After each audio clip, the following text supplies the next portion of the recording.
রাফি গল্পর season 3 original part 1 নিয়ে উপস্থিত। বেশি কথা না কয়ে ভিডিওটা শুরু করা যাক। রাফি বলল, মিম আমি তোমাকে ভালোবাসি। মিম ঠাস ঠাস করে 2টা থাপ্পড় মারলো। তারপর বলল, তুই কোন সাহসে এই কথা বলিস? কুত্তার বাচ্চা, তোর সাথে আমার কোন দিক দিয়ে যায়? রাফি মিমের কাছে পরপর চর খাওয়ার পর নিস্তব্ধ হয়ে গেল।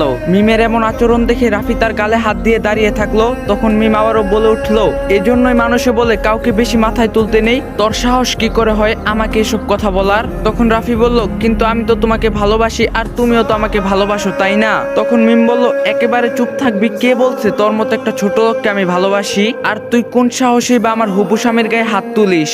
তখন রাফি বলল, তাহলে তুমি কি আমাকে ভালোবাসো না? মিম বলল, না কখনোই না। আর তোর কি আছে যে আমি তোকে ভালোবাসবো? এখনই তুই বাড়ি থেকে চলে যাবি, আর তা না হলে?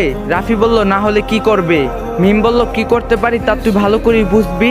এরপর মিম মাসুদকে রাফির সামনেই বলে, তোমার কোথাও লাগেনি তো? আমি ওকে এখনই বাড়ি থেকে বের করে দিচ্ছি। মাসুদ বলল, তুমি যেহেতু বলছো তাহলে ঠিক আছে।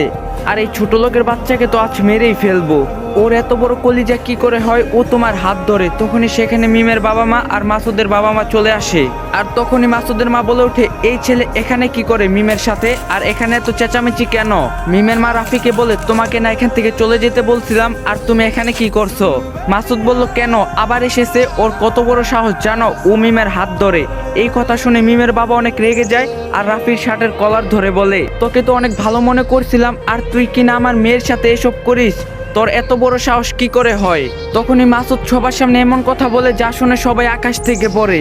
মাসুদ বলল, না শুধু হাত ধরার জন্য নয়, আমি না থাকলে তো মনে হয় আরো বড় কিছু করতো মিমের সাথে। তখন রাফি বলে ওঠে, আপনারা সবাই বিশ্বাস করুন আমি মিমকে অনেক ভালোবাসি, আর সেও আমাকে অনেক ভালোবাসে। আমি ওকে ছাড়া বাঁচবো না। তখনই মাসুদের মা বলে উঠে, দেখছেন ভাবি, মিলে গেছে না? এই ছেলে তাহলে এই মতলব। তো ভিডিওটা ভালো লাগে একটা লাইক দেওয়া যাবেন। তো দেখা হবে নেক্সট ভিডিওতে। সবাই ভালো থাকবেন, সুস্থ থাকবেন। আল্লাহ হাফেজ।